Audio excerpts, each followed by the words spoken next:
ever wish your day wasn't dictated by your health? Are you tired of being tired all the time, or is pain holding you back from enjoying your time with your family? Would you like to manage your symptoms holistically, but you just don't know where to begin? I am so excited that you're here. This podcast will help you understand how natural remedies work so you can relieve your symptoms and live a fuller life. My name is Penny. I'm an occupational therapist, past pharmaceutical rep, a mom, and a wife with a strong faith, and for 25 years, I battled through debilitating Crohn's disease. I took all the medicine and did all the surgeries that stole so much time with my family, but never truly healed me. I finally realized if I was going to survive this disease, I needed to open my stubborn eyes to alternative solutions. I researched how perfectly our bodies work with plants and a lifestyle that made my health less of a burden to my family and aligned so beautifully with my faith and my medical training. If you're ready to reclaim your life with holistic options that are easy to implement as a busy mom and provide relief that lasts, this is the podcast for you. Woo Lordy. Hello, Becoming Natural fans. I am resetting up all of my audio, which is not my favorite part of podcasting, but I feel like I should be able to give a how to start a podcast lesson based on all the things that I'm being forced to learn that are not necessarily the fun things, but oh my goodness, they're so important because things have changed drastically in the sound of where I used to record my podcast to where I am now. So here I am. I have mentioned it before. I have finally, actually, coincidentally with all of this, gotten my act together this weekend, and I have flipped the actual switch. Well, hopefully you can't tell a difference on your end. I am now using a new podcasting hosting platform, and it has been such an incredible blessing and truthfully shocking to watch as my listeners, like you, thank you so much, have grown steadily every single month over month with no advertising. I don't do any advertising. It's just to my friends. And I used to in the beginning, once in a while, post on Facebook, and I don't even do that now. So thank you so much for sharing anything that you share with your friends, because to me, I just love seeing how everything grows organically. It's such a subject that we all need to learn about, self-included, and I am learning so much as I go. So I am on the learning front with you as well. So thank you very much to my listeners. It has been crazy and fun, and I love it more than I ever dreamed I would when I said, absolutely not, I'm not doing a podcast. So I would encourage you, if you have a story to tell, I think everybody does, get a podcast started. I'm happy to help you. Maybe I'll make a podcast one day about starting a podcast, because I have learned a whole lot that would have been helpful before I started. So let's see. Let's see, where have I been for the last week? So I tend to scoff at things and eat my words, just like I said about starting a podcast. I said I didn't want to do it. And this entire week, I have not been able to sit down and do my research like I want to. And it's something that I really take pride in and value, that I actually work really hard on the research for these podcasts. The last week, we've been moving into our renovated space that we have been out of for 9 months. And on top of that, kind of out of for 7 years. That is mind-blowing to imagine it's been 7 years, but it is absolutely amazing. But the last week, I just got overwhelmed with organizing and pulling everything together and not doing it just like a little bit at a time. And I literally pulled 3, I would call all-nighters in a row for an older woman, but I did stay up till 5 o'clock in the morning, and then I slept for about 3 or 4 hours, which is not at all practicing what I preach. But piles are getting shorter and smaller, and things are coming together. So I'm very excited. And as soon as I get my head on straight there, I have way more time to commit to what I love. And that is sitting here at my computer, sticking to my schedule, and just researching and writing. It's absolutely something that I love. I have the biggest dreams and plans already and goals that I am now officially switched over. I will be focusing on getting my website pulled together, which is just going to be amazing. But I am a one-woman show, so I just need time. There's just not enough time in the day.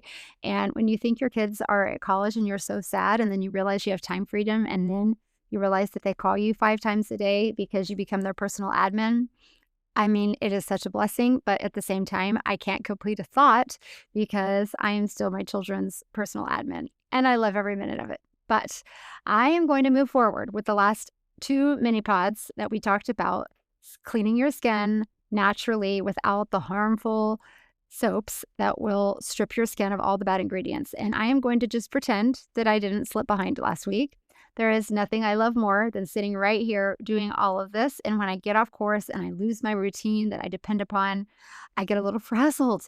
I really like routine. So I'm back in the groove and we're going to get straight to business here. So once I finish, getting all of this around me put together, just big goals, big dreams for the website. I just I can't even process how excited I am.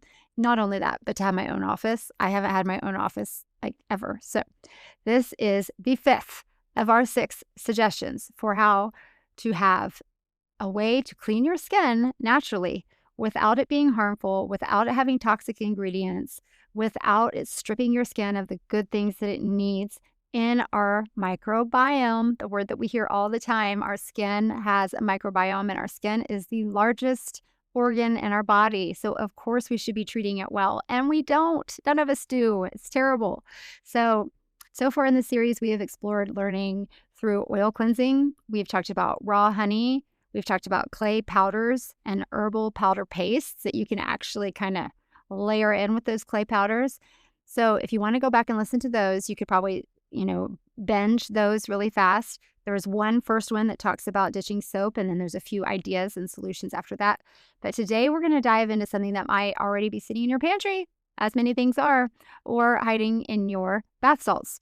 We're going to talk about salt and magnesium. Today's title, this is episode 52, and dare I fail to acknowledge, I'm not even sure what date it was. It passed us by so fast, but I've been doing this for a year. I can't even fathom that I've been doing this for a year, but I know I started in September, and here we are on the eve of October, and I've already been doing this for a year, which is hilarious. But episode 52 is magnesium for skin benefits and 5 incredible soap-free skin secrets. So this is going to add on to other options.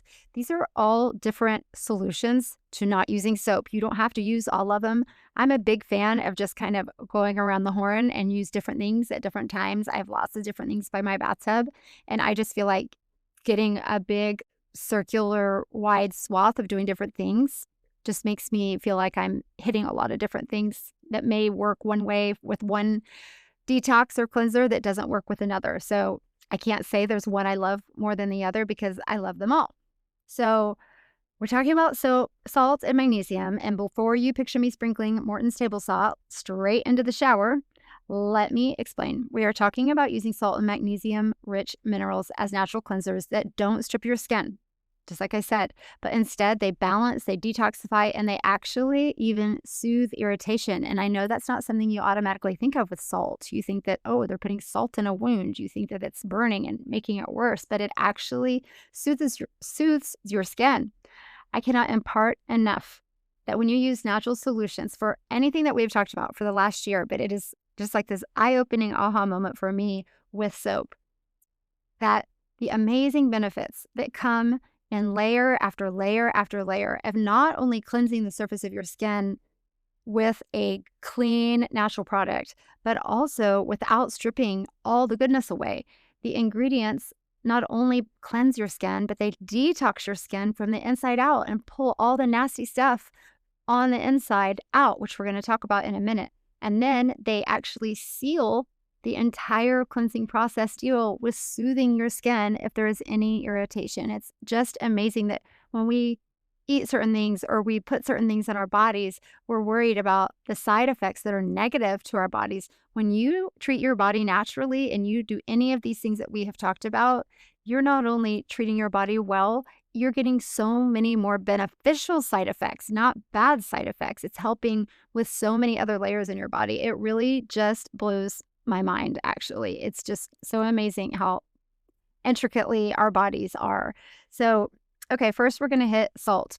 Salt is called sodium chloride. If you're a nerdy science person, that would be Na is sodium and capital Cl is chloride. It's made of sodium and chloride. So the structure of salt is that they're tiny cubes of sodium and chloride ions tightly packed together. I'm telling you this because I want you to know the difference between salt and magnesium since we grouped them in the same little podcast. But the job of salt is table salt and sea salt are mostly sodium chloride. Sometimes they have trace minerals. Magnesium compounds are made of magnesium, which is Mg, if you have a handy dandy little periodic table in front of you. But common examples of magnesium compounds are Epsom salt. We all have talked about that. That is magnesium sulfate. There's also magnesium chloride flakes. Like they almost look like shaved fresh coconut, I would say. But instead of flavoring food, magnesium compounds are actually more about cellular processes, muscle relaxation, and detoxification. So that's kind of the difference, but they're both similar yet different. So when I say, are they close? Not super close, but sodium and magnesium are actually neighbors. When you have a periodic table and you look at it, they're grouped under the alkali and the alkaline earth metals. Both are metals that easily form positive ions. I promise that's as off the road we're going to go in science, but both like to bond with chlorine. So you get that sodium chloride and you get magnesium chloride because that's the chlorine. But chemically, they're not interchangeable. Sodium has one positive charge. Magnesium has two positive charges. I do not want to get into chemistry. I'm trying to help my son with chemistry now, and it absolutely hurts my brain. Once you use it, you lose it. Or if you don't use it, you lose it. But the difference between those means that magnesium plays unique roles in the body, like helping 300 different enzymes do the jobs in your body. Isn't that amazing? Magnesium alone helps with 300 different roles in your body with enzymes, while sodium's big role is balancing fluids and nerve signal. We're going to talk about how sodium is really big on osmosis. And if you're familiar with osmosis, we'll get into that a little bit too. So why do they both feel related to skincare? Both show up in salts because they bond with minerals like chloride or sulfate, like we said. They both form crystalline structures that look and act like salts. Both of them dissolve in water that make ions, which is why they're really, really great in rinses and baths. And we hear bath salts and we hear all those things. But both can cleanse, both can soothe, and both can balance your skin, but through slightly different mineral effects. It's all about the minerals and what they're made up of. So why salt? We're going to start with salt. Why does salt work as a cleanser? Salt is one of the oldest natural cleansers. And if you think about it, think about the ocean. People have traveled for centuries to soak in the salt water for healing. And this is why we sometimes think it's to float, but we use salt for so many things in order to detoxify.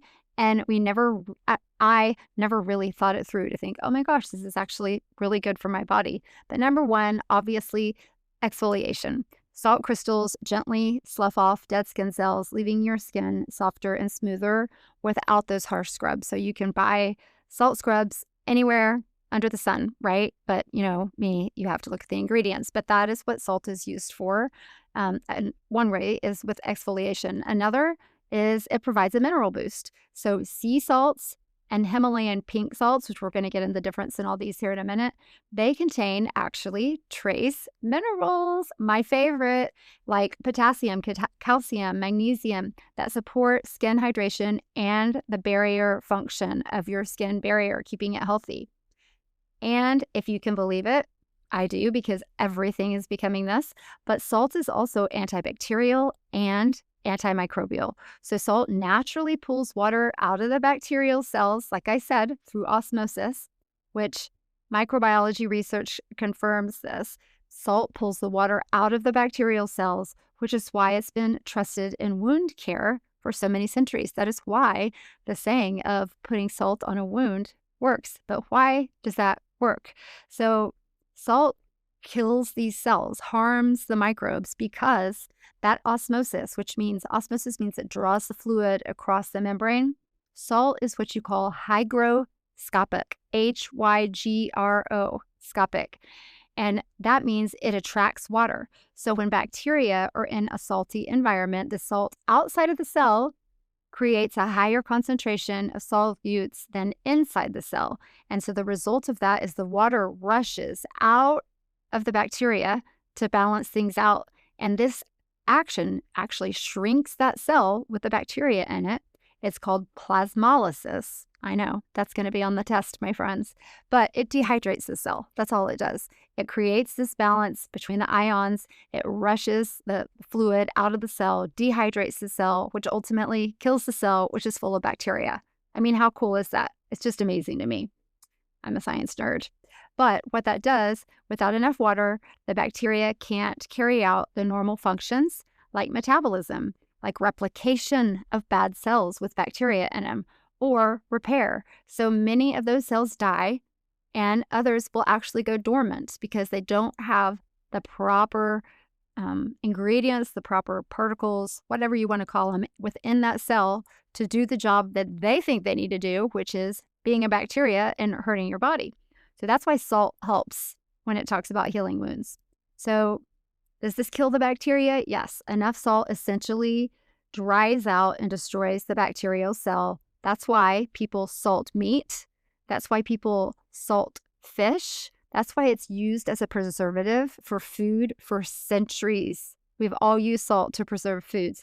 It created an environment most microbes couldn't survive. Think about salted pork. Think about things that we buy that are salted. Salt is a natural preservative, which can bite you in the butt too if you have too much of it. But that is one of the initial uses of salt, like Jesus' time, initial uses of salt. They didn't have refrigerators, they had salt. So, but not all salt will kill the bacteria. Some are called halophiles, Halophiles.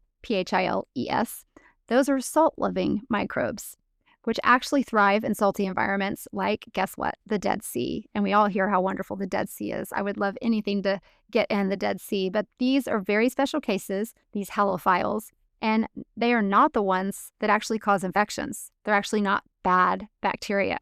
As we know, there's good and bad. So why does salt work for the skin?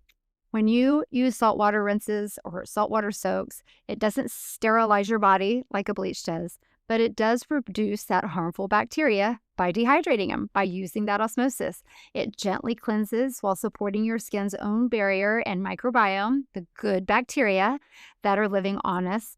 This balancing act is why salt is soothing for wounds and in breakouts without destroying everything indiscriminately. I mean, I just can't help but to compare that to antibiotics. While we know antibiotics are good, they kill the bad bacteria, but they also kill the good stuff. So in the same case, salt helps dehydrate, kill, die off the bad things on our skin microbiome, but they also allow the good things to stay present. So a simple way to try it, if you don't want to go too big, although I am a go big or go home kind of girl, dissolve just a spoonful of natural sea salt in your water that's warm. Soak it on a washcloth and just gently cleanse your skin.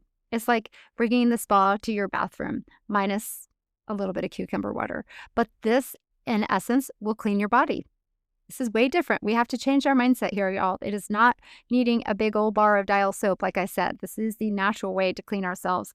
And I mean, you got to think about the history, which I didn't go into too great a detail as I usually do, but salt has been around forever. Soap has not. We talked about that in the very first episode about ditching the soap.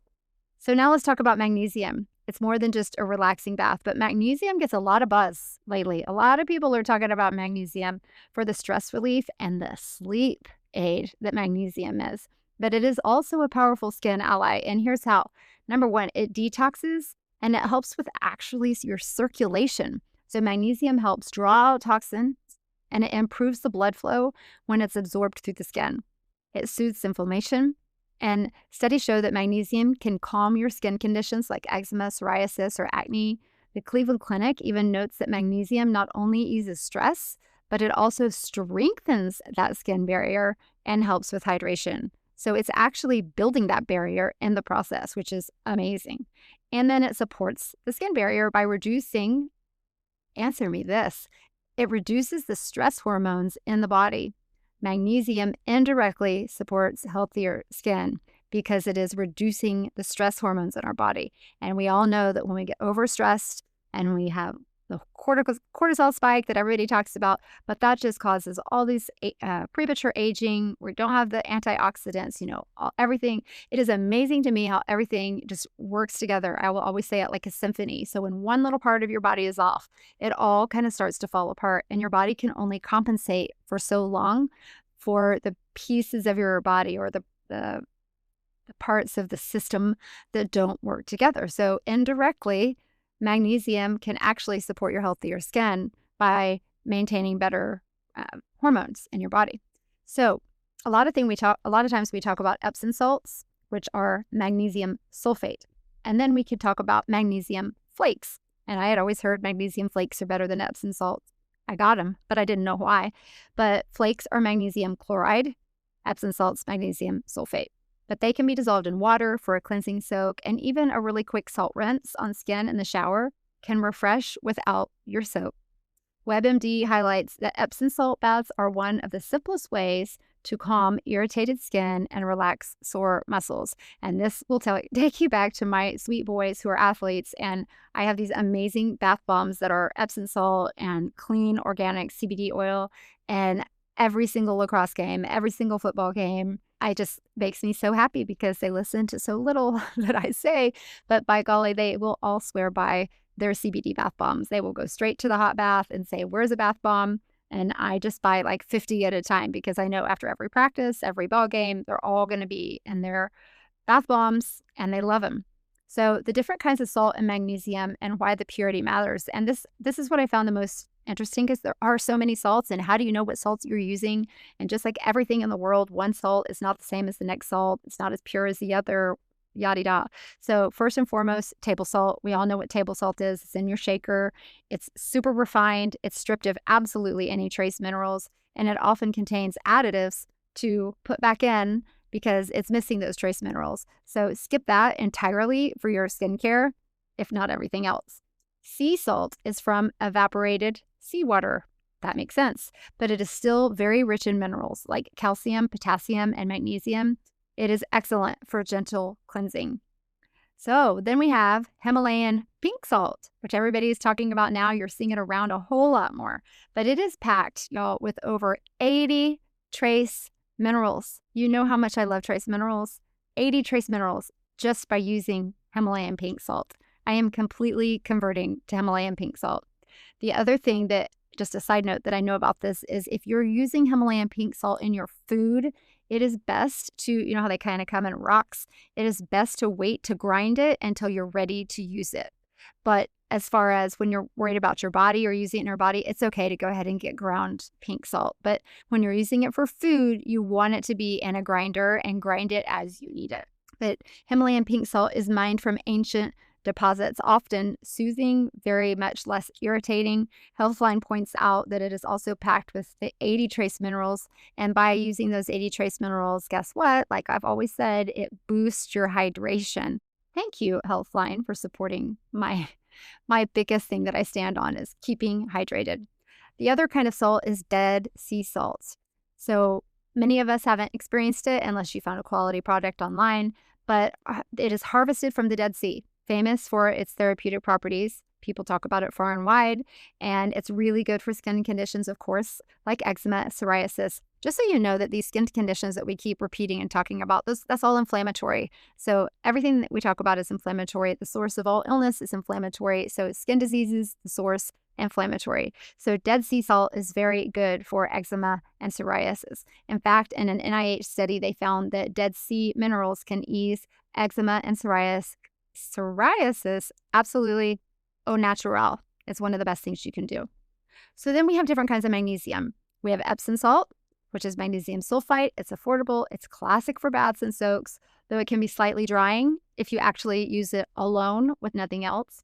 Magnesium chloride flakes. These are easier to absorb, more hydrating, and gentler on sensitive skin. And by the way, as usual, I will link up all my favorite products in the show notes. And when I get around to my website, I will have all of these listed. My dream is to make a store where you don't have to go back and find each episode to find out the products that I would tell you that would be good. So we're working on that right now. And then there's magnesium oil. And magnesium oil is really just a solution. It's a sprayable form of magnesium chloride in water, and it's great for direct application. And I will admit that I bought this because everybody told me how great it was and how great magnesium is for sleep. So I have this amazing bottle of magnesium spray. And right before I go to bed, it's just part of my routine. Floss my teeth, and I put a few sprays of magnesium oil just around my neck because it's where my lymph nodes are. And I don't really have sleep issues, but I do feel very rested. I feel that for my age, I shouldn't have good rest or good sleep, and I'm just trucking along just fine. So the magnesium oil is it's direct application. You don't have to take a bath. You don't have to it's just kind of a quick use kind of thing. I think it's amazing. I've also heard to put it on your feet, but that's another story.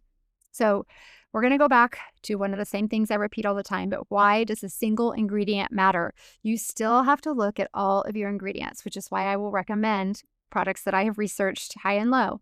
But your skin is your largest organ, and it absorbs every single thing you put on it. So every single thing you put on it. That means if you're working in the yard and you I do this all the time, which is horrible, take a scoop of fertilizer and put it on your plants, you are still absorbing some of that fertilizer. Use a cup. Everything that you put on your body is absorbed in some way or the other. So you want to make sure that when you're looking at Epsom salts, the label doesn't list anything extra. There is a very famous brand that the Sampler family always used, and I've had to really pull some teeth to get them to stop buying it. But it has multiple fragrances, it has coloring, it has polysorbate. You're not getting pure minerals anymore. When you get a product like that is marketed and by a potential doctor, whether it's a doctor or not, it is not healthy for you when it has all these additives that are terrible for you. And especially when you can buy something else of equal value that is really good for you and not giving you all those extras. So you're layering on things that can irritate the sensitive skin because fragrances are one of the most common irritants to our skin. You're drying out the skin barrier with unnecessary fillers that we don't need for any reason, and you're overburdening your body with toxins that you are ironically trying to get rid of, and you're putting more of them in by using these products that have multiple ingredients. So that is why I always recommend single ingredient salts, single ingredient magnesium products. And if the ingredient list says only magnesium sulfate or only magnesium chloride flakes, you know that you're giving your body the real deal. So think of it like this. It's the difference between cooking with fresh organic vegetables versus dumping in a whole packet of artificial flavoring. The good stuff is still in there, yes, but it's overshadowed by all the additives, which totally defeats the purpose. Like me smothering my broccoli in cheese. Like I get the broccoli, but then I've got Velveeta plastic cheese all over it. So yes, I'm trying to stop that too. So why in the world do brands add these extras when they know very well that we don't need them? This is where I gently step on my soapbox, no pun intended, but brands like Dr. Teal's, they often add fragrance, coloring, essential oil blends so they can market special formulas for special needs and sore muscles or age or whatever, but it looks appealing. It smells amazing. Yes, but they can charge more. Really, they can make more money off of you because really all you need are just the basic one ingredient of Epsom salt. But if you're someone with sensitive skin, especially chronic illness, or if you're trying to reduce your toxic load, which aren't we all? I think that's our goal on becoming natural. Those extras can do way more harm than they can do good. Sometimes just the simplest thing, just plain salt, plain magnesium is the most powerful thing that you can do for your body.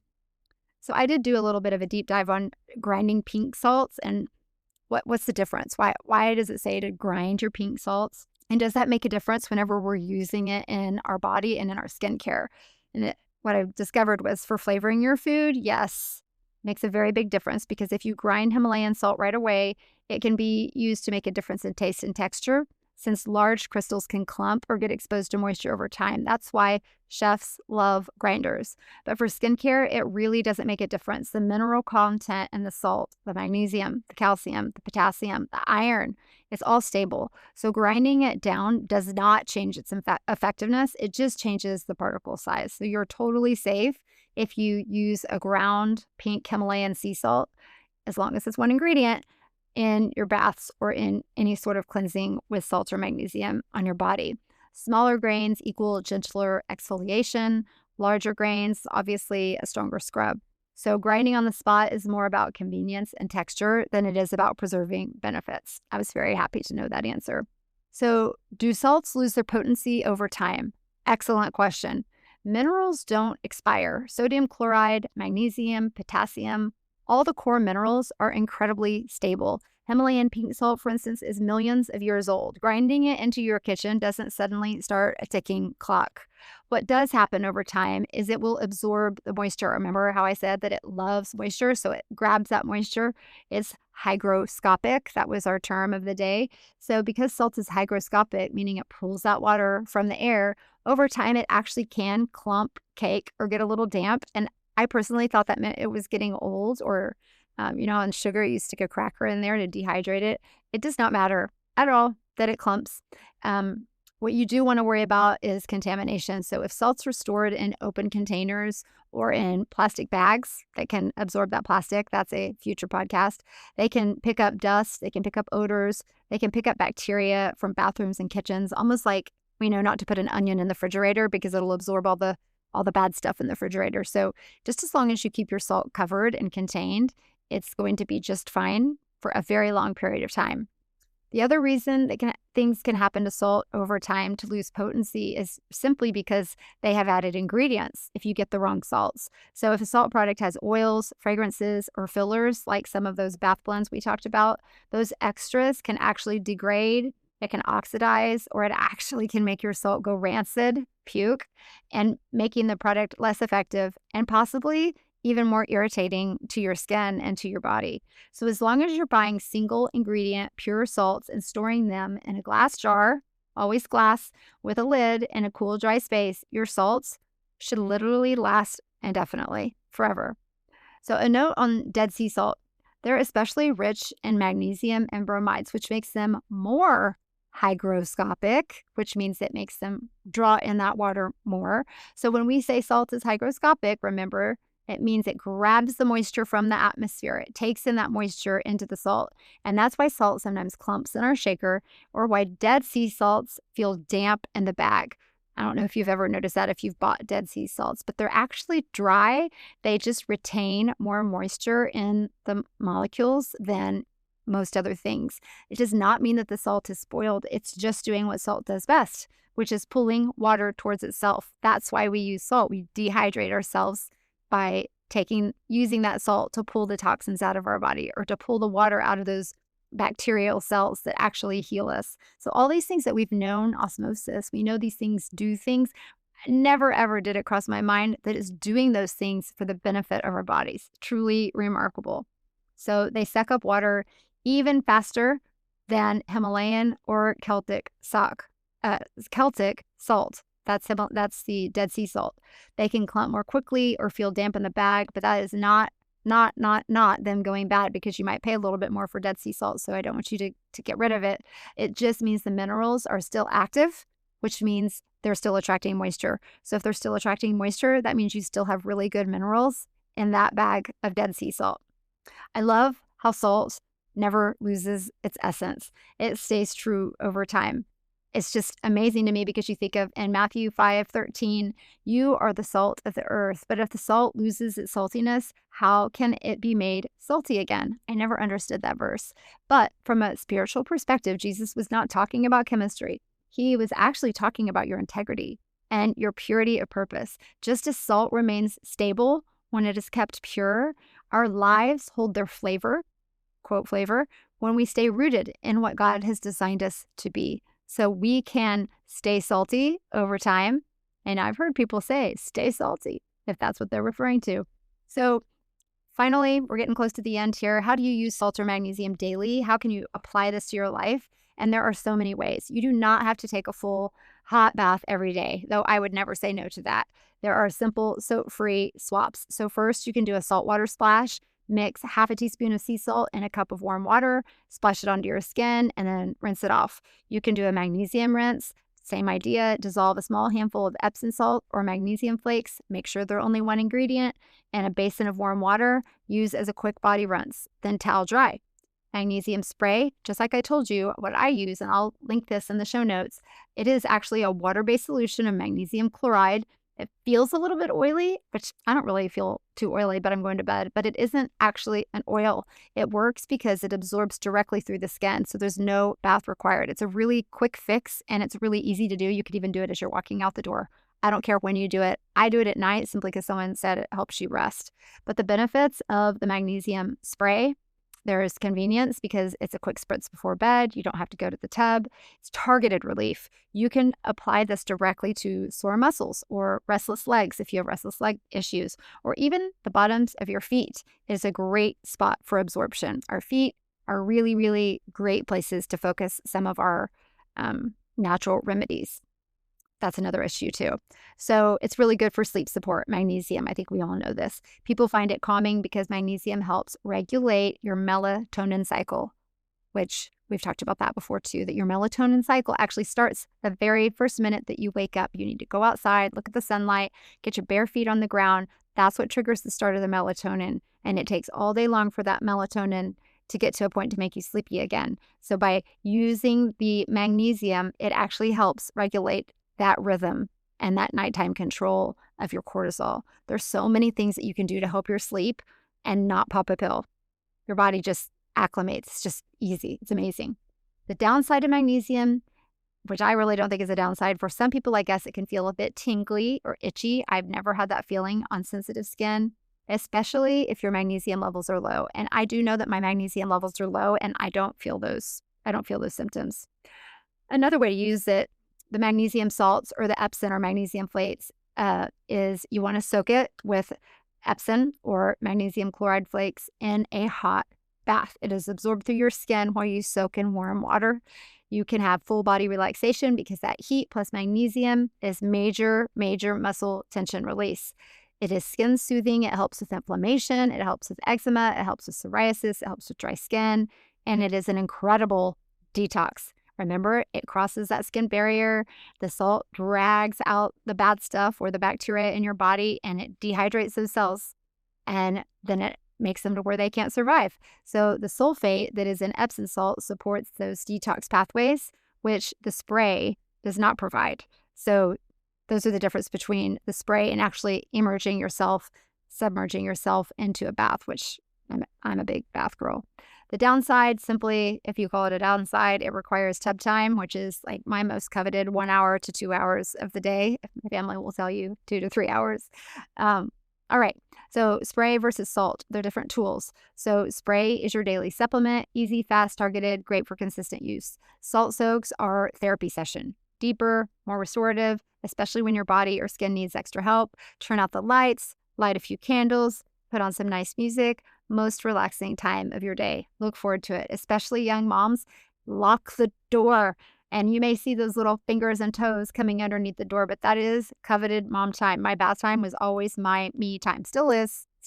Inevitably, I get in the bath and there's a knock on my door. I've started to nope, it's my time. I'm not answering unless the house is on fire or you're dying. So using both the spray or the soak is not redundant. It's actually a wonderful combination. Spray for maintenance, baths and rinses for reset moments.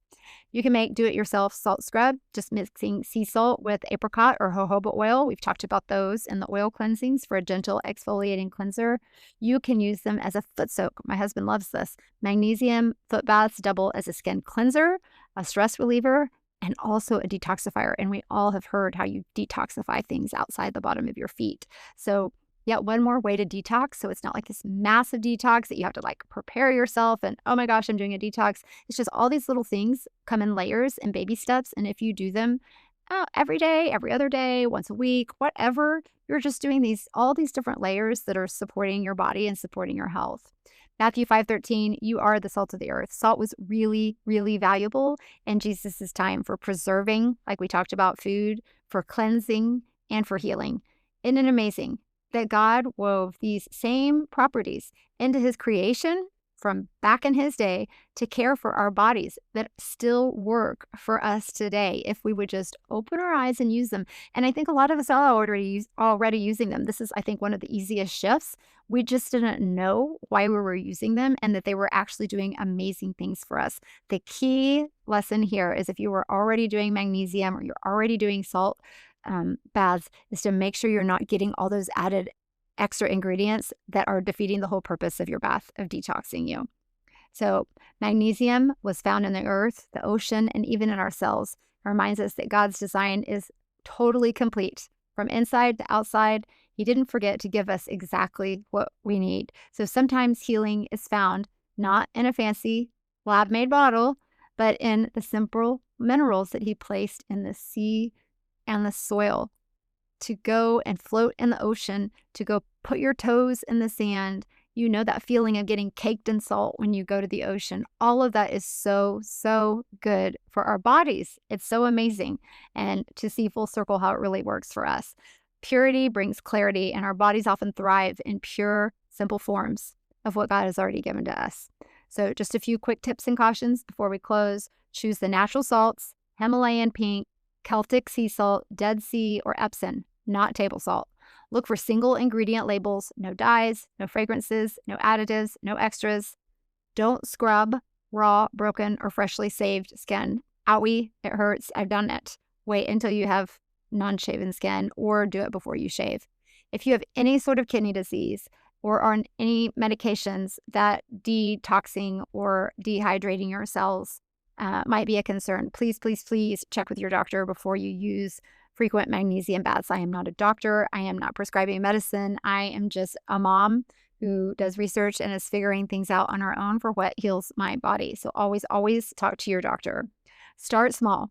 So with everything in life, I say go low and slow. So start small, and even just that rinse on your body with your wash rag, and then add a little more and a little more and a little more, and see if it makes a difference. And it's actually might be kind of fun to test different kind of salts, different kind of magnesium, see what your body responds to best. Everybody has a different need. We all have different deficiencies. So one may work for you and you're like, wow, that was amazing. And then your husband or your best friend may be like, I didn't feel a thing with that. So it's because we all have different deficiencies, and these are minerals, and minerals are healing to our body. Go back and listen to the trace minerals, because this totally supports our trace mineral talk. So today's soap-free secret: salt and magnesium as God-given cleansers that support your skin's natural ability to balance and to heal. If you give this a try, or you already do it, I would love to hear your experience. Did your skin feel softer? Did you notice less irritation? Did you feel relaxed? And remember, this is not about chasing perfection. It is about learning gentle, natural ways to care for our body that God gave us. Until next time, keep seeking truth that heals us, my friends. I am sorry that this went so long, but I felt like it was a really, really good episode to discuss all the why and the background. So maybe it wasn't the mini podcast I planned, but tomorrow or the next podcast that we do, whenever I get it out, will be the last of the mini podcasts. It will be the 6th, I believe, solution to having a soap-free cleansing of your body. I can't wait to hear all the people who decide to go soap-free. It's going to be amazing, and it's going to be life-changing. And if you have anything in your body that you're trying to heal, to prevent and to stop getting all those awful ingredients off our skin, our most absorbent organ, our biggest organ in our body, it is going to change the way you feel. You're going to have energy. You're going to feel better. I absolutely know that it will change your life. Have a great day. Thank you so much for tuning in today. If you've enjoyed today's episode, hit that follow button, leave a 5-star review if you're so willing, and help spread the message of Becoming Natural by sharing it with a friend. Check out the resources in the show notes and join the email list to stay on top of all the latest and greatest happenings at Becoming Natural as we roll out exciting new things while we grow. Until next time, take those baby steps to a more natural life, and always give yourself grace. Progress, not perfection, is the goal. See you next week.